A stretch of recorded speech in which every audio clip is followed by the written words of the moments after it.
Okay, welcome to Defense of America.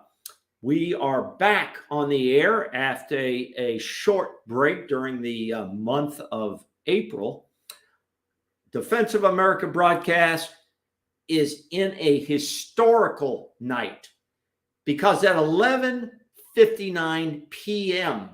this evening, May the 11th, there's going to be some major changes in this country because Title 42 ends and a new immigration policy is going to be tested along our southern borders as well as the northern borders of the United States.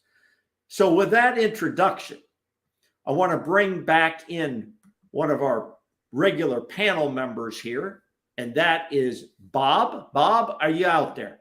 I am. Bob, welcome back to our program here. And I was just telling our viewers that tonight, in my opinion, is a major changing point in this country as we know it, because the current administration is not prepared for, in my opinion, to handle what is about to happen, mainly on our southern border, but we're not throwing out the northern border. When Title 42 ends this evening at 11:59 p.m. Bob, your opinion of what's happening this evening? Okay, the overview, my opinion, there's a lot to read out there about this, a lot of different opinions and information, but in some ways, it is more, rather than substantial change, it's more of a perception on the part of the illegal aliens, or migrants, as the government calls them, coming in. They think it's a big change. It only is a big change if the Biden administration, and we'll get into this, we're going to follow through on some of the things that they claim they're going to do, but they won't. They won't. So there's kind of not much difference except in the minds and the PR minds of the migrants and the PR. And we can go into that, but I'd like to give a little history of Title 42, if I could. Or Yeah, do you want go to go ahead? Go ahead, Bob. I had some notes prepared. Go ahead and do that. Go launch into that. Yeah, I did a little research, so I'm going to tell you just, and this is this particular source was NBC News. So Title 42 deals specifically with public health, social welfare, and civil rights, and it's an emergency action to keep communicable diseases out of the country. Now, let me just pause there. The way everything's been handled here, the Biden administration had no choice at this point to keep it going because the use of Title 42 was directly tied to COVID.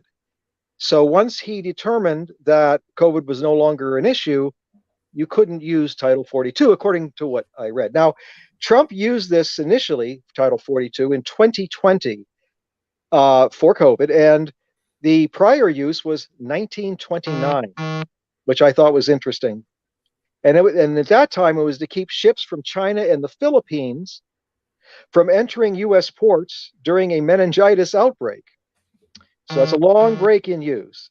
So it's used to expel, now the Title 42 was intended to expel migrants without having to consider them for asylum. Asylum was not an issue. You could just expel, if you wanted to, which Biden did not, you could just expel them regardless if they have an asylum claim, according to what I read. And according to this, Title 42 blocked thousands from entering every month. I dispute, well, I don't believe a lot of that, and it said, so when Title 42 ends, all that's happening really is the government is reverting to Title 8 of the U.S. Code of Federal Statutes, which was the original immigration law, and it is the original one. Now, while Title 8 takes a lot longer to take action against the migrants, Title 42 allowed dispensing with the asylum process, as I mentioned, and it allows the assessment of penalties. So I can go into that a little bit. That's the history. I can go into what Title 8 allows them to do, if you wish. Proceed. Okay. So Title 8, the penalties, which is not 42, now 8, as of tonight, penalties if you enforce them. And again, always remember when I'm reading this or saying this, that it's if they enforce it. So penalties are up to 2 years in prison if the person re-enters the country after being removed or deported. And people removed cannot re-enter the U.S. even legally for 5 years. And if they're caught re-entering, they could face felony charges, imprisonment, and longer bans on re-entering. And let me ask you something about the word removed.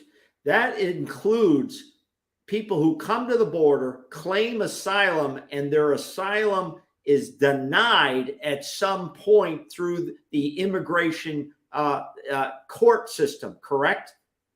Well, is that considered removal? Well, I'm glad you asked the question. I don't have the answer.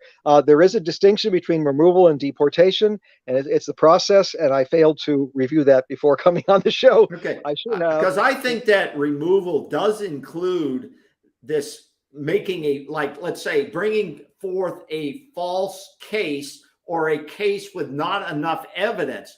What I have heard too, Bob, and this is part of the debate tonight, is that a majority of asylum seekers are denied in the immigration court system. Is that your understanding? Yes, the majority are denied their asylum. That the asylum claims are obviously under their claims, and thus they would be subject to removal. So someday. my thinking is under the Title VIII, then they would be not able to reapply for at least 5 years. Well, from what I read, that if they're removed for one reason of those, either of those reasons, removal or deported, they cannot re-enter the U.S. for even legally return for 5 years. So if they're caught re-entering, they could then. So it looks like you get one shot, and then that's it. You know, to sneak in, I guess. I mean, if I'm reading. Well, I think you're saying they get one shot legally, correct? To come to the border and make their case at the border. So versus being I think there's a difference in my mind, at least, of a migrant who comes to the border, says, I came out of my country. I had to come out because I'm being persecuted there for a variety of reasons, and I want to make my claim. Then the government has to enter them into the asylum category, at least for initial interviews, correct? You know, I don't know the process that well. I think the removals are when they can do it quickly, and the deportations are after a hearing, I believe. I'm not 100%. So I'd rather not. Right. And I would assume that most Americans have no clue what the hell Title 42 is, much less Title 8, much less the shit we don't know. That's my assumption. Okay. There's tremendous. And so it says here, or what I read was that without those consequences of those penalties under Title 8, so under 42, they use that as a means to get multiple opportunities to enter the U.S., basically with no fallout because they weren't using the Title 8 penalties. Right. It incentivized aliens to multiple times enter the U.S. So now there's more we can get into what Biden wants to do, but it says Biden has been requiring people claiming asylum to stay outside the U.S. and request an appointment. I think I believe this is all referring to now, a CBP app.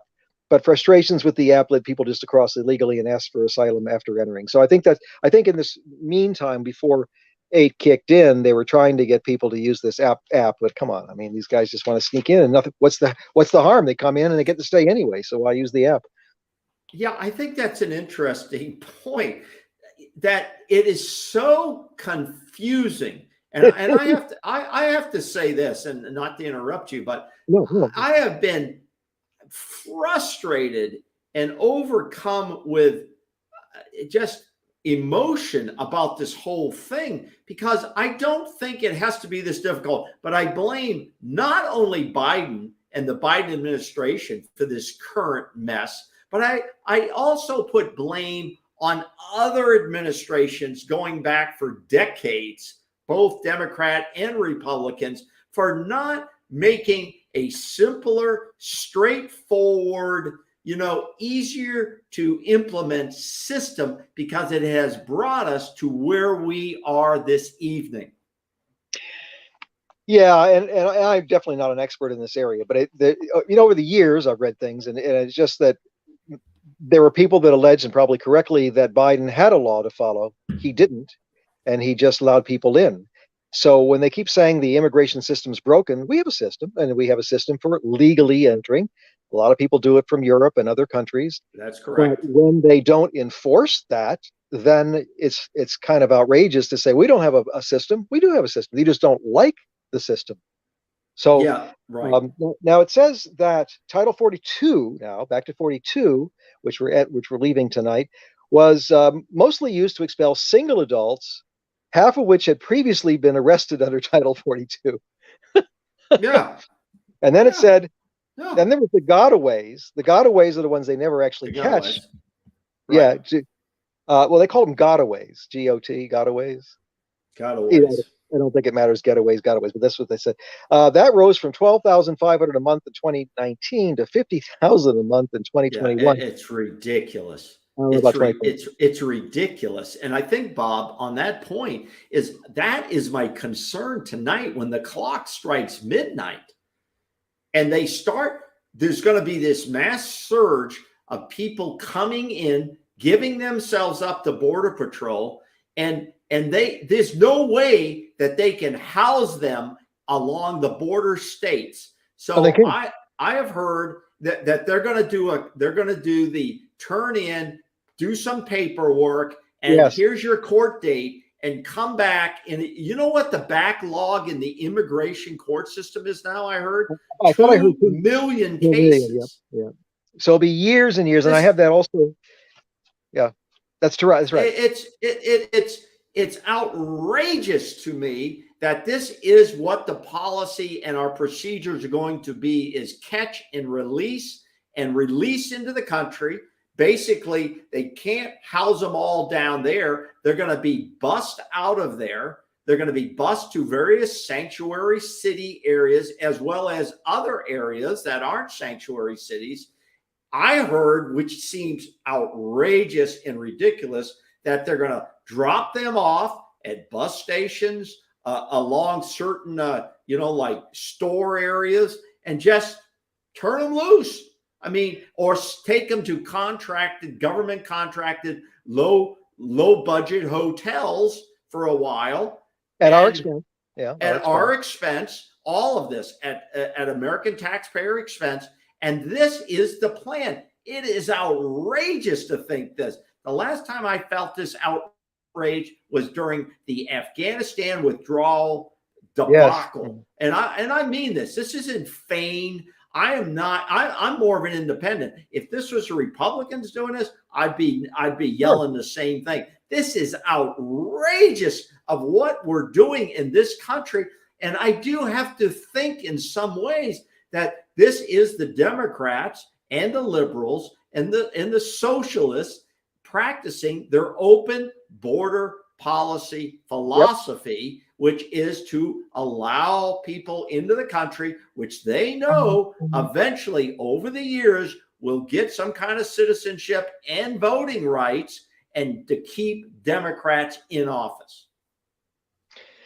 That's correct. I mean, that's exactly what they're doing, and I call it they're using the tactic for as they did for the death penalty. So the death penalty was dragged out for years and years and years, where it was still practiced, and then they go, well, it's been so long, based on all the roadblocks the Democrats put in place, that you couldn't possibly kill the person. So that's what they're doing here. They have no way to hear these asylum hearings, have hearings quickly. So they'll drag it out and they go, well, the person's been here all this time. You can't deport them. And they're already saying that stuff. So that's the old plan. They always think of it as the death penalty plan. So, and we think there's a problem when we look at areas in certain states, and I'm going to pick California. That's where there's so many homeless American citizens on the streets because of the housing crunch, the housing prices, rental prices. Where the hell are all these people going to be living? How are they going to be fed? How are they going to be housed? What are you going to do to take care of their kids and put them in the schools, medical care? What is going to happen with all of this? We already know part of it. For all those people who might be listening in, or the average real Americans will be paying for their own health care if they can afford their own health care. We'll be paying 100% of the cost of the health care for all the families that are coming in, all of the future Democrat voters in the illegal alien group. We're paying for that and their housing. They have tremendous amount of benefits. It's the biggest scam going. Yeah, and there's rumors out there, and I don't want this to sound harsh or racist or anything like that, that they're already, once they get inside, they're released waiting their immigration court date, that if a female gets pregnant and has a child, she already has a claim in place for her child being born on U.S. soil. Yep, I know. And there's very few countries. I thought when I read this some years ago, there's only 2 countries that allow that, but I'm not sure that's exactly correct. There's very few countries that allow, just because you pop out of the womb in the country you're visiting, that you're now a citizen. So, but ours is stupid. Our country is stupid. Some people argue that that's not really what our law says, but that's the way the Democrats interpret it. And I think that that American viewers or viewers across the world need to understand as well. We have deployed, I think, 1,500 National and the Texas National Guard troops, as well as some active troops from the Pentagon to go down there and assist, not as law enforcement, because that's a different set of laws. We are a country of laws, down there to assist. So I think it's going to be a very interesting evening down there in the Southwest. And tomorrow they're expecting 10 to 15,000 people, not just running and hiding across the border, coming to be processed at the border at different locations. That's what I've heard. What about you? Yeah, as I understand it, the 1,500 are active duty troops, and they will not be enforcing any. They will not be trying to do. They're only doing paperwork. They're processing the new arrivals who will be entering the country. Their job is not to do anything to stop the flow. Nothing. So it's useless. People think, oh, the troops are going. It's a big joke. You might as well hire contractors to go down. They're only coming down to help wave them all in. Yeah, exactly. They're not being used in a law enforcement capacity. That is a different law, posse comitatus, where U.S. troops, military, in terms of assisting law enforcement, it's a total different ballgame. Now, the other thing that cities in the affected areas, now when I say the affected areas, I'm talking about the Southwest, talking Arizona, but Arizona, Texas primarily, are already gearing up to declare national emergency situations. Now, that's just like if a tornado wiped out a large town. When you declare national emergency situation, if that's the terms, then you are eligible for more types of federal funding and assistance from FEMA. Is that your understanding? Have you heard that? I do not know about that. No, I don't know exactly who can make the claim. I mean, in a hurricane, I guess a governor does, but I think the president also adopts it. I'm not quite sure, so I can't say. I think, well, the states have to ask for it.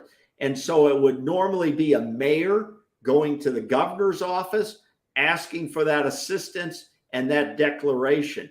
And I think you're going to see some of that happening. I heard that where a lot of these folks are going to be bused up to like Chicago and New York and DC is those city mayors are already gearing up to make these claims because they don't know what they're going to do with all these people that get dropped off by these buses. Well, it was on the news tonight that the New York mayor is now busing, and has already started it, busing these people to at least a Republican county in New York, and probably others. And that county is not happy about it because they were never in favor of this nonsense. And they weren't notified, that I'm aware of. That I don't know if they were. This is getting to be. Sorry.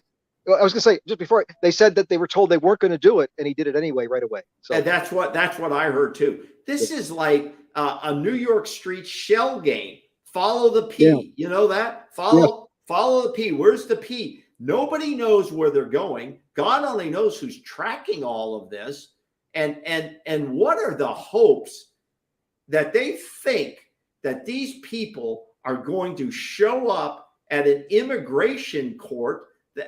Where, I mean, do you get a piece of paper saying show up in DC for your immigration and you're sitting in Chicago? Do you think they're going to find their way all the way to DC? No, I don't know how that works. Do you? No, and they don't care. They don't want them to show up. This is outrageous. I have never in my 71 years of living in this country seen anything like this unfold. It is nauseating to me, and it must be very nauseating, Bob, to legal migrants who have come to this country. And I heard what's his name, Mayorkas, the Homeland Secretary, say, well, we are a country of immigrants. Legal immigrants, Mr. Secretary, legal immigrants. Legal immigrants are outraged by the amount of time they had to stand in line, do years of paperwork, pay lawyers thousands of dollars to get into this country legally. They are outraged, and they should be outraged. Well, of course, Mayorkas, the Democrats consistently conflate purposely legal and illegal immigration. And then, so if you're against the illegals coming in, then they'll say you hate immigrants, and it's a joke. They know it's a joke, but the low information, or I call them no information, generally Democrat voters, don't understand the difference. It would be like you saying that you oppose, let's say, black criminals, and they go, you hate all blacks. Well, no, it's the criminals, just like you hate white criminals. So it's a purposeful deception, but unfortunately, there's a lot of stupid people out there. There's a few other things if I can bring up here too that my notes. Please move forward. Okay.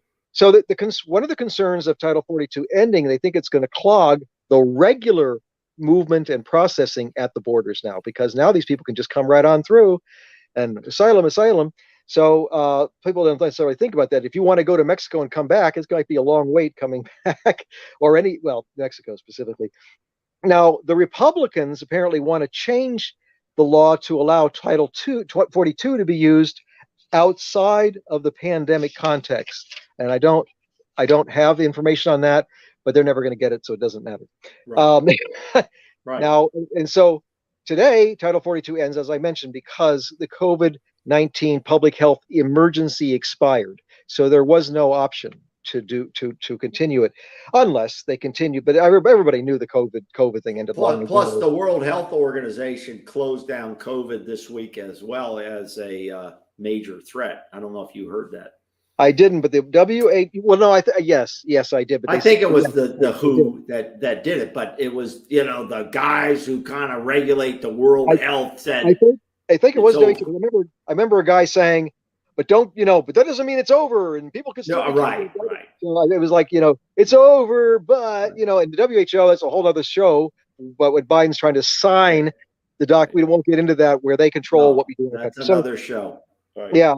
So. According to this, which who knows if it's accurate, since March 2020, when Trump invoked Title 42 initially, remember since 1929, right? The aliens have been expelled at 2.7 million times from the southern border. Who knows if that's true? And besides, they come back, turn around, and come right back in anyway. So I don't know if it's even important. Right. So here's interesting a little bit about the Title 42 and some more of the history. It says in April 2022. The CDC, Centers for Disease Control, said there was no public health basis to continue expelling aliens, and that they should phase out Title 42, but remain in place because a federal judge, in respect to Republican states, said blocked the termination of it on a technicality. I don't know what the technicality was, and then they were supposed to end on December 20. Just a second, a minute. Then the expulsions were then set to end December 2022 after another federal judge declared the rule was legal about getting rid of it.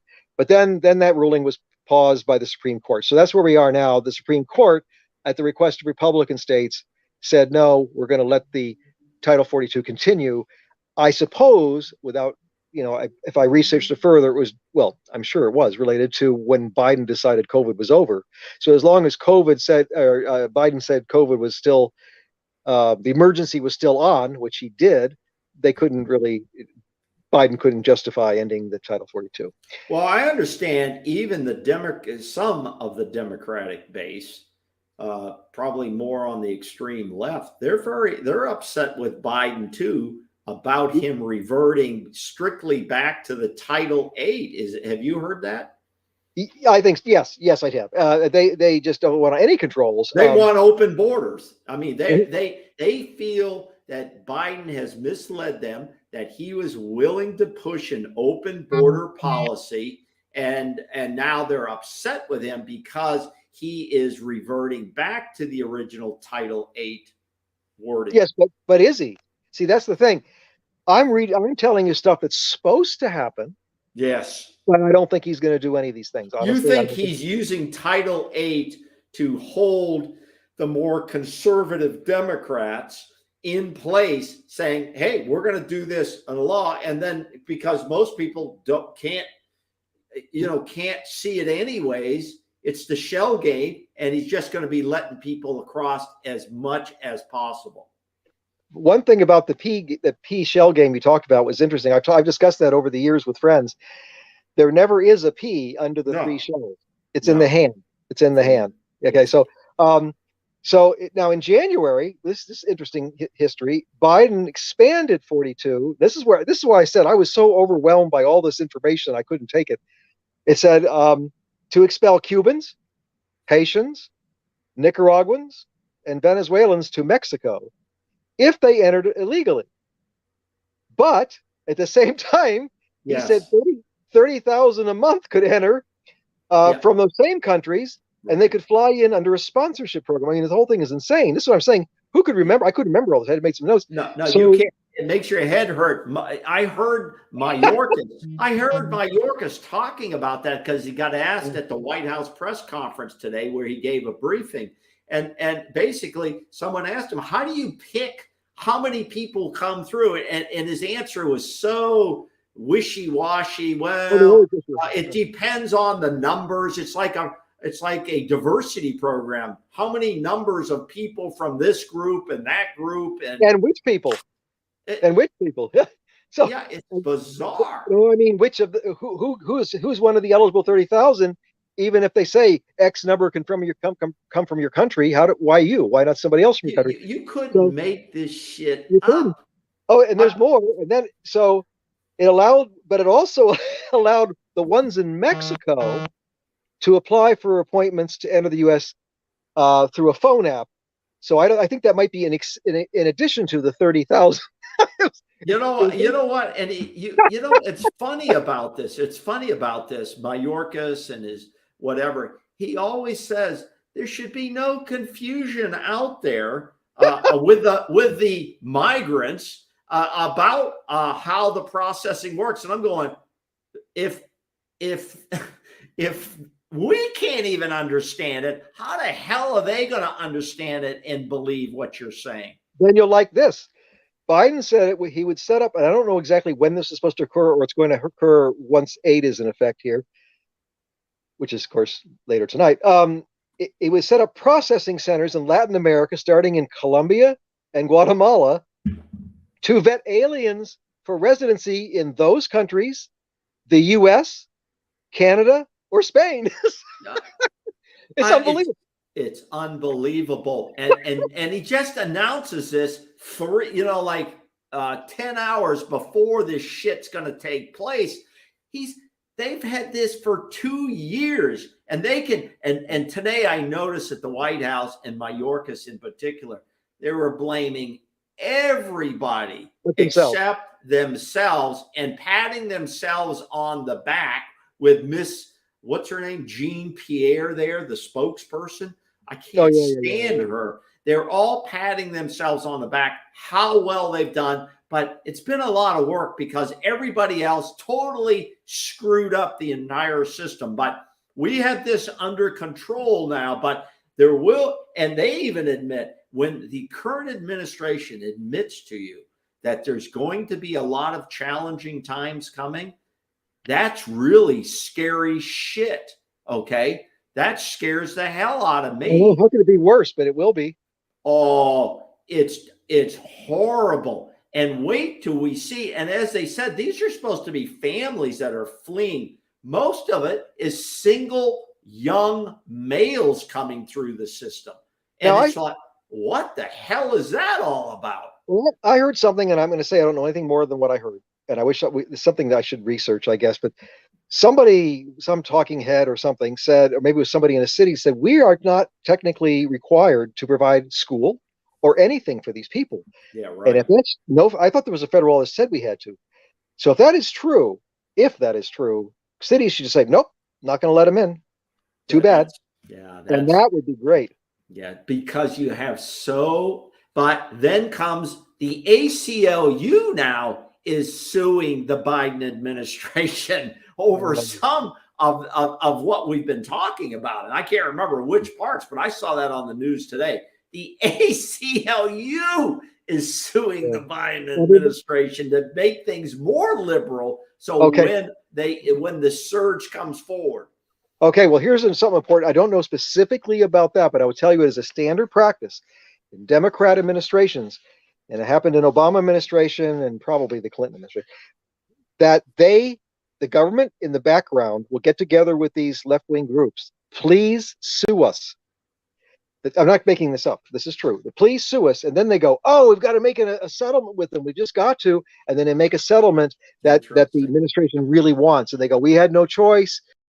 They sued us, and it's all a setup. And I even though I don't know about this particular one, that's exactly what I'm sure this is. That's very interesting. Now, it's according to this, the end of the Title 42 will not make much of a difference, which is what I said at the beginning, as most aliens have not been processed under 42 in recent months. Anyway, so it's kind of the ones that got court dates under 42, they're going to be going to court under 42, correct? I don't know. If they were processed under 42, I imagine that that will grandfather them into whatever policy that was. If I was a judge, I'm making that assumption. Their case will be heard under 42 versus Title 8, but I don't know that either. I don't know, but now I have my section of notes called Title 8. And you think you've been on the crazy train, listen to this.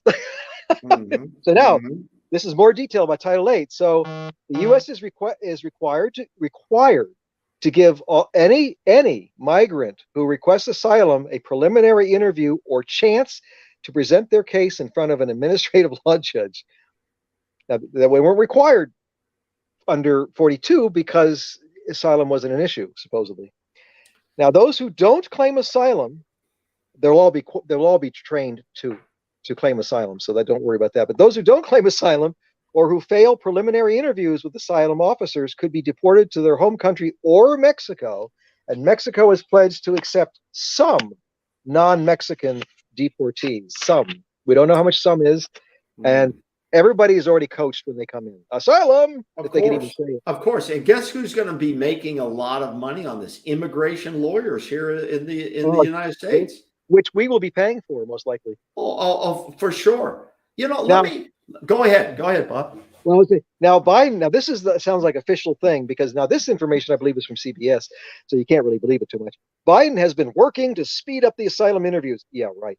By keeping migrants in custody of the Border Patrol until asylum officers determine if they should be deported. They will not have enough detention facilities to do this. That's exactly right. The interviews will be more difficult to pass. Now, this is all what they're saying. I don't believe any of this. More difficult to pass for non-Mexican migrants who didn't seek asylum in other countries. So remember, the way this was always supposed to work, under national law, you're supposed to seek asylum in the first country you come to that is safe. Well, that doesn't explain why you're passing through Mexico, coming here. Ask for Mexico. Right. So this is how it's supposed to work. This is never going to work this way. then not all migrants will be processed under expedited removal due to insufficient, this is what you're saying, insufficient detention capacity, and deportation flights also are restricted because they don't have enough. So some, which means translate that as most, will be given notice to appear in court and either released to the U.S. or sent to a long-term detention center. That ain't going to happen either. Nobody's going to a long-term detention center. No. Bam, No. they get this. It gets better. Families with children not processed under expedited removal are expected to be released, and they're not going to restart the family detentions. Because remember the cages, they said Trump did, but it was actually Obama did them. And then, so now processing of unaccompanied minors, which is a big scam, they always pair them with some scammo guy, will not change, as Title 42 processing has not applied to them since 2020. See how I had to take notes? I couldn't remember all this stuff. It's unbelievable. Jesus. And then it said unaccompanied children will be housed in federal shelters. That isn't going to happen. They always release them to fake relatives across the country. Of course. In the U.S., while their cases are reviewed. Now, this is my last note. Migrants given court notices will be given opportunity to seek asylum in front of an immigration judge. I said that earlier. Such claims will not be adjudicated for years due to the backlog. End of notes. It's terrible, and it brought a thought of all the scams that are going to come out of this. Not only are the other side border coyotes and cartel making thousands and millions of dollars off these migrants, then they come into the U.S. where immigration lawyers, are going to pick up thousands of dollars potentially from these people. Down the road. And then you have the other scams that take place. Let's say American women, who start to say, well, I'll marry you for $10,000, $5,000, in sham marriages that take place for citizenship. But I don't think it matters anymore. They're here. A lot of them don't give a damn about the citizenship. They just want to stay here. I think those marriages are probably not going to happen much. Well, you may be right. I hope you're right. Let me read this again, Bob. You kind of read this early. Because I want to go through it for not only myself, but our viewers to make sure. Starting at midnight, this is from Alejandro Mayorkas, the Homeland Security Secretary. Quote, starting at midnight, and that's this midnight, starting at midnight, people, okay, being migrants on the other side of the border. Illegal aliens, yes. Yeah, on both north and south borders, people who arrive at our southern border will be subject to our immigration enforcement authorities under Title 8 of the United States Code. Okay? He went on to say, here's what that means. If anyone arrives at our southern border after midnight tonight, which is going to be lots of people, Mr. Mayorkas, if anyone arrives at our southern border after midnight tonight, they will be presumed ineligible for asylum. I don't really understand that, except that he's saying that under Title 8, you can't just walk up to our border and say, I want to seek asylum. You have to do it through the other means, Bob, that you just explained before. If anyone arrives at our southern border after midnight tonight, which they're all there now, thousands of them, they will be presumed ineligible. Sorry, do not pass go. Bam, you're big X. Wait a minute. And subject to steeper consequences for unlawful entry. Now, do you understand that phrase I just read? If you and I arrive at that border tonight after midnight, we will be presumed ineligible. Presumed. That means there's really presumed to me means there's no real trial here. There's not a lot of questions. You're presumed ineligible and you're subject to steeper consequences. Is that clear? Well, the part's not clear to me, but I think is what he's saying is if you come across the border not in a normal crossing. But location, it doesn't say that. He didn't say that. It does not say that. So I know. So I think it's either poorly written or whatever. The whole point of this other thing is you're supposed to come across and present yourself. There's no reason to sneak across now. You can just show up and go, asylum, asylum, and clog. But according to this statement, that's an exact quote. I'm not making up words there. He's saying if you just show up there at the border, you're going to be declared ineligible. Well, I don't believe any of that, because the statute says if you present yourself wherever and you ask for asylum, they must give you. I always felt that was true. If you get to the border and you claim asylum, or you go to the U.S. embassy in let's say Paraguay, and you go there and you claim asylum, they have to bring you in and talk to you. Well, everything Mayorkas does is a scam, and everything the Democrats do, everything is a scam. So he may be saying this and then encouraging then the ACLU or somebody to sue and go, you can't do that. Title 8 doesn't. They go, okay, yeah, well, we were trying to be tough, but the law won't allow us to be tough. I mean, we'll watch for the next few weeks, but he's not going to be able to stop them. He doesn't really want to stop them. I think he's setting up a fake thing so they can claim they tried to do something, but the meanies wouldn't let him. I'm just, we've looked at, you look at it, I look at it, we watch more news and read more stuff than the average American viewer. And if there's any viewers out there that disagree with me, let me know.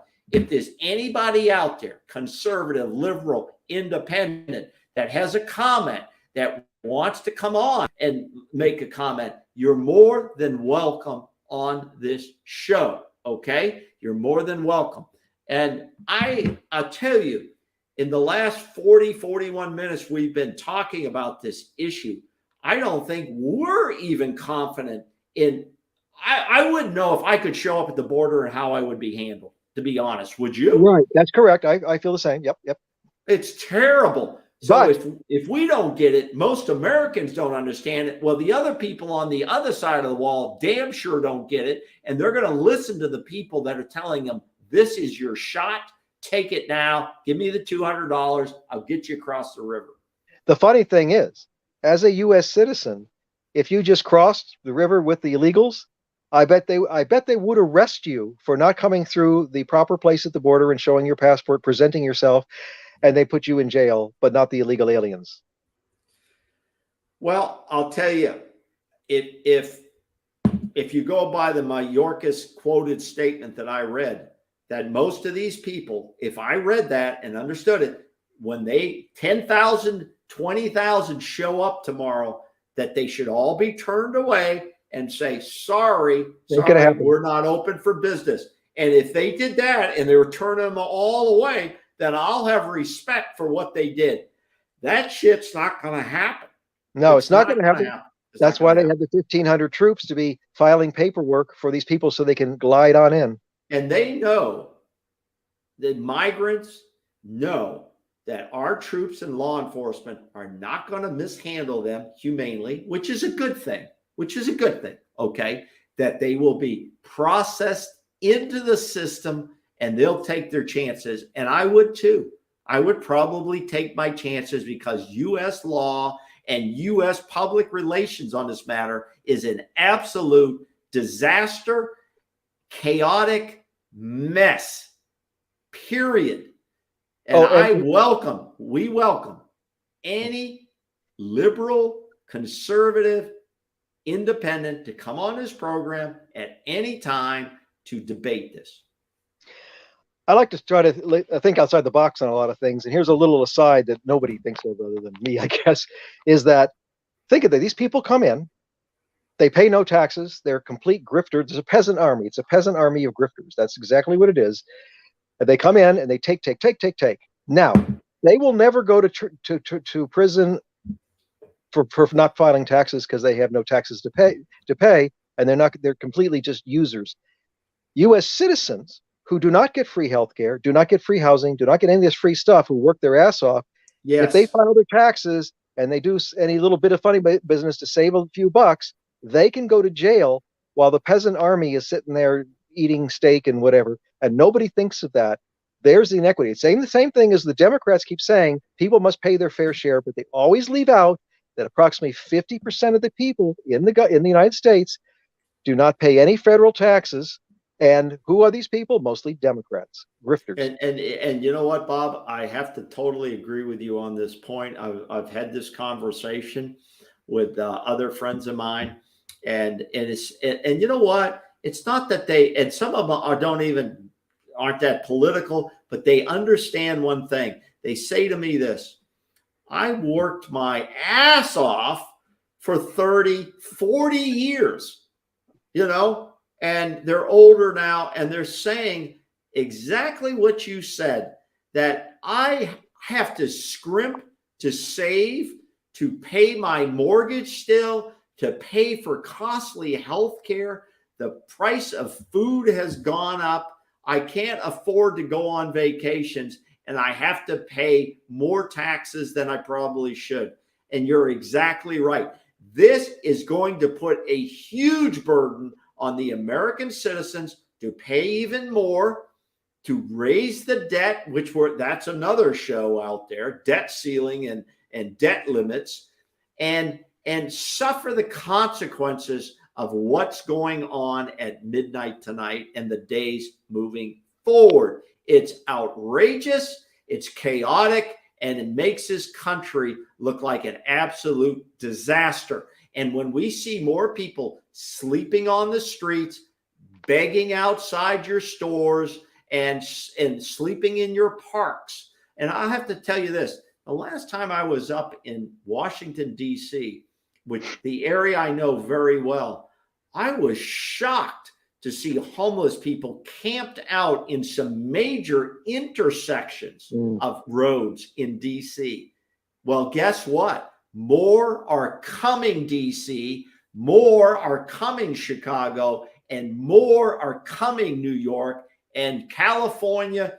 You think you got people on the street now? You ain't seen shit, okay? And you think you're going to put out money for reparations to generations of former slaves? You don't have enough money in the bank to do all of this. No, but this is all intended to bring us down. You usually listen to the really wackos like AOC to see what's coming with them. And I remember a year or two ago, she said that if anybody owns more than one home, the other homes should be seized from them to give to the other people. And now they'll say, well, we can't house all these people. We need homes. You have all these homes that you're not using, and we should take them from you. And they have no hesitation. These are communists. These are absolute communists. Unbelievable. Unbelievable. All right, Bob, closing statements on this, on Title 42. Before, I'll probably be up at midnight watching some stuff on live cameras to see what the hell's going on, but certainly tomorrow. Closing statements, Bob, on Title 42 and the impact it's going to have on America. All right. As I said at the beginning, I believe that we're not going to see much difference in the handling of things, even though there's supposed to be a difference between 42, at least recently, and 8. But the perception of a major change in favor of the illegal aliens will inspire them to come in, because they're peasants. They go, hey, come on in. There's this big change. And it's just a way to sweep more in. You know what I want to be able to see, and I'm not sure we'll ever get those accurate numbers, and let's use the starting date at midnight, of how many people under the new Title 8 are actually allowed past the gates into the United States, either in detention or free to roam the streets, and what are the numbers that actually are turned away according to Mayorkas' statement, okay, that they would be presumed as not eligible and turned around. I would love to see those numbers, and I hope that objective news sources, not the entertainment channels, can get those numbers.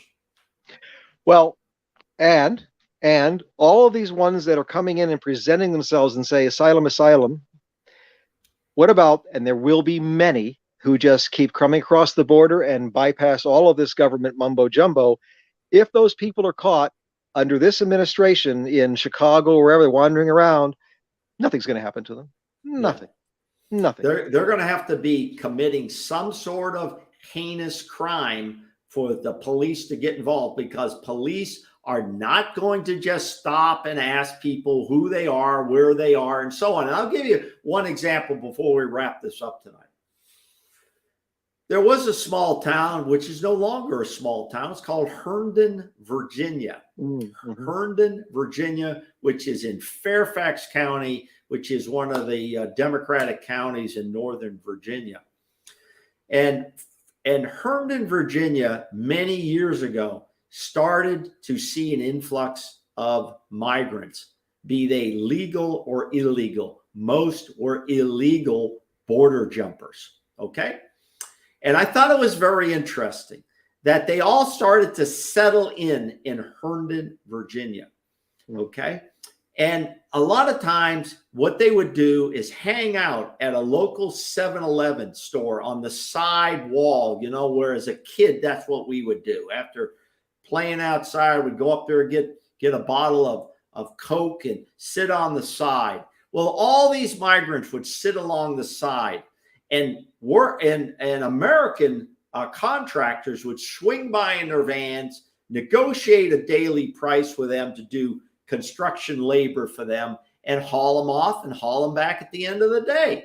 And that's how they survived. Now, I don't have a problem with people surviving, okay, when they're allowed into this country. The police knew they were there. The mayor of the city knew they were there. I mean, it was in the papers. It's not like we didn't know. But here's what I found very ironic. If I, as a citizen in that area, wanted to drive by and I needed a good pair of extra hands to help me on a construction project at my house, I would have been arrested for doing that. And you know how I know that, Bob, that I would have been arrested? There was a sign, or 2 or 3 signs posted right there at the 7-Eleven, official city signs that said, if you pick up any migrants, you are subject to be arrested. But did they enforce it? But what I'm saying is the whole thing made no sense. They allowed them to be there. They needed to work. Contractors were picking them up. But if I would have, and the police could have stopped me, like you said, the hardworking guy gets prosecuted in the end. The whole freaking thing it makes no sense, and it shouldn't be that hard. If Title VIII is good immigration law, then let's implement it by the word. And if it isn't, then this freaking Congress needs to get off their ass and take care of the matter, because they're destroying this country. There was one other thing I thought I'd point out too. You get the last word. Go ahead. Responsible people like you and me, you do something wrong civilly, you could be sued and lose things. This peasant army, and that's what it is, a peasant army, is adding to all the other low-income people we have here. They can do anything. They can run into your car. They can paralyze you for life. There is nothing to get from them. They have no insurance, a lot of them. And so they have no assets. They are freer than us. We're paying all the bills, and they're living a free life. And if Americans think, because I hear it all the time, God, I went to the ER, I had to sit there for several hours. If they think that the ERs are slow now, they ain't seen shit, because this is where illegals or migrants that are legal into the country now, awaiting whatever process it is, that's where they go for healthcare. If we think our schools are overrun, our infrastructure is going to be stressed to the max, and it's just going to start. But when you go to an emergency room and you wait, they come out, not a bill to pay at all. You come out with the bill. You come out with the bill. You're paying their health care, and you're paying yours. Well, Bob, you haven't heard of the solution? It's clearly on the conservative channels. I don't know about the other channels.